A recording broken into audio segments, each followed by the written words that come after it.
That's the thing about Asphodel, it's sinking. Like a sandcastle built too close to the tide, the once booming metropolis is completely submerged save the 6 saffron domes of the city center gate. The domes protrude 50 feet from the water in the pattern of a giant 6-petaled flower. I was born here in the summer of 2020, we watched each other grow old, and now I see her sink into the Pacific 60 years later. Asphodel was built on the west coast when the threat of climate change was only considered a possibility of the future rather than the destination of the future. Today, in the spring of 2083, the city is a 3 kilometers semi-submerged historical landmark, and I have no home, but my boat. They look like fat onions in the water. I am teaching my 7-year-old granddaughter, Sephi, about Asphodel. Just last week I showed her how to steer, and I've had the luxury of a private captain ever since. Stubbornness was part and parcel of our genetic makeup, and she, of course, had inherited it too, as I am banned from the wheel.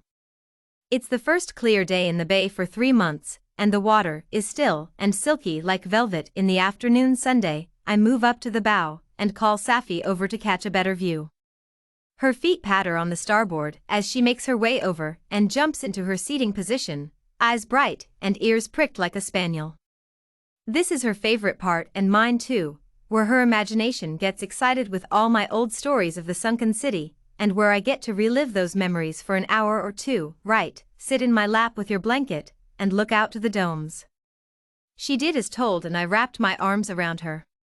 Together we watched the alien-esque scene, lifeless as if someone had just hit pause on the world. A long time ago, much before dinosaurs, I was born here under the water, swimming straight from birth. Safi laughed. Don't be so silly. Tell the story right, Nanny, but mine is so boring compared to this one. She shook her head. Captain's orders, I say, bound by master's orders. I'll begin as far back as I remember, before the red tide, thunderstorms, and acidic mist. A time when the world was green and gentle, when Asphodel was alive and nicknamed the Pearl of the West Coast. Looking over the edge of the sailboat felt like falling headfirst into the liquid glass of a pensive. I hold Safi's sleeping form tighter to my chest as if she were a comforter. Through the water, I see the towers that connect the domes to the seabed. From the foot of the city gate, an underwater meadow of small buildings rolls out across the seafloor, and I wonder if Atlantis ever looked similar. From above, I trace the shadowed roads that I once took with my mother. The watery vision felt so far removed from me, it simply didn't seem real, a dissolved memory, fickle as a dreamscape, slick like mercury. Anywhere else was more similar to Asphodel than this aquatic impostor. How is this the same city? When I was close to Safi's age, I remember passing through the gate with my mother on the back of her chrome bicycle. On those bright mornings it was sweltering by noon, so if we wanted to enjoy the day it was done before 11. Like a fat sunbathing cat stretched out on the bonnet of a car, Asphodel was built in a suntrap and prone to overheating.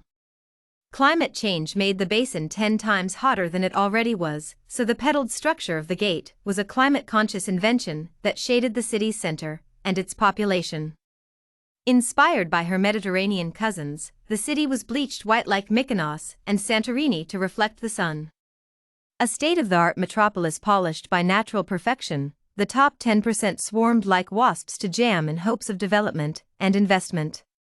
And so, the Pearl of the West Coast became a playground for Gatsbys and geckos alike. I may have been too young for the roaring 20s, but the party didn't end in Asphodel until the mid-40s. This was Asphodel's golden age and the era of my youth. I was just ordinary back then, but Asphodel was full of other extraordinary people who enjoyed extraordinary things. I rode the wave with them and lived a decade of partying in ivory towers and Titanic yachts. We all lived like the famous back then, even if we didn't have a penny to spare. People were either rich beyond belief or on the bones of their arse, but if you were clever enough, you could hitch a ride to the top. We like to think of the city as a space separate from the rest of the world. A space of controlled chaos and civilization immune to the whips and lashes of time or nagging of Mother Nature. But the truth is, they'll still swallow her up. The city is perhaps one of the most fragile ecosystems on the planet. She is not self-sufficient, she requires her people to repair her, feed her, keep her standing. Yet too many people, and she risks being eaten alive. That's the thing about tourists, they can be worse than locusts. By 2045, the ice caps had nearly melted completely, and the sea had risen by 6 feet. A defense dam was built by 46, of which you can see its whale carcass remains washed up on the chalk-faced cliffs.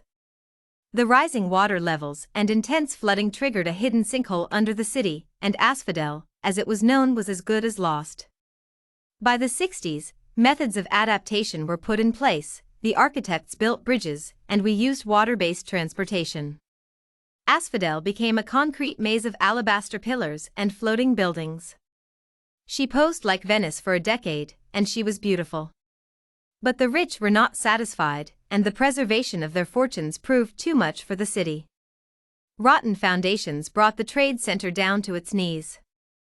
Asphodel might have been built with steel and stone, but she still turned out to be a house of cards. From then on, Asphodel's history would be written by a series of unfortunate events. The first after the flooding was the intensifying summers. When the sea began to boil and the population evacuated, leaving their city behind like a worn-out lover. I moved too, my daughter was on the way at that time, and I wanted to build a life away from the shadow of the falling city. Yes, like hermit crabs, we left our outgrown lives behind like shells. It was breaking news, the golden views evaporated with the water, lost behind an unmoving veil of sweaty, humid mist that baked the last inhabitants alive. The sudden evaporation and changing pressure meant that Asphodel became caught in a perpetual cycle of suffocating mists and cruel thunderstorms. Like a scene from Exodus, the city became cloaked in mist and next in darkness. The mist soaked into Asphodel like poison. The once shining white buildings became pallid, ghostly, and dank, exteriors cracked and shriveled. Gone are her army of maintenance men, the city's unkempt complexion turned green with mildew. Asphodel was trapped at the bottom of the basin like a lion in a well, banished for an age in unmoving darkness and cloud. Crowds marveled at the sinking Asphodel from the shore, she was a sight of a living tragedy. A new swarm of tourists grinned at the scene, snapping pictures and exclaiming how sensational she looked in all her devastation. Fate dragged Asphodel down into the Pacific and stripped her to the bone. And now her skeleton sits idle beneath me in infertile water. Not even the sea can reclaim the city to build another in a different image. An image of fins and gills and sparkling scales, of dead man's fingers and pinching claws, underwater toadstools and fishy flies. Instead, Asphodel is left to splinter apart and float to other dying foreign lands, beach on their sandy shores and collected by unknowing peoples. The dying rays of sun vanished and the water darkened so that I was faced with my reflection. The years hadn't been kind to me, but even less so to the city. What comes with great potential, success and beauty are the opposite: burnout, deterioration, disaster. Yet there is still a glimmer of the woman I used to be. The boat moves in the evening breeze, and as if it were a trick of the light, my reflection disappears along with Asphodel. That's the thing about this city, one day she'll just be a memory.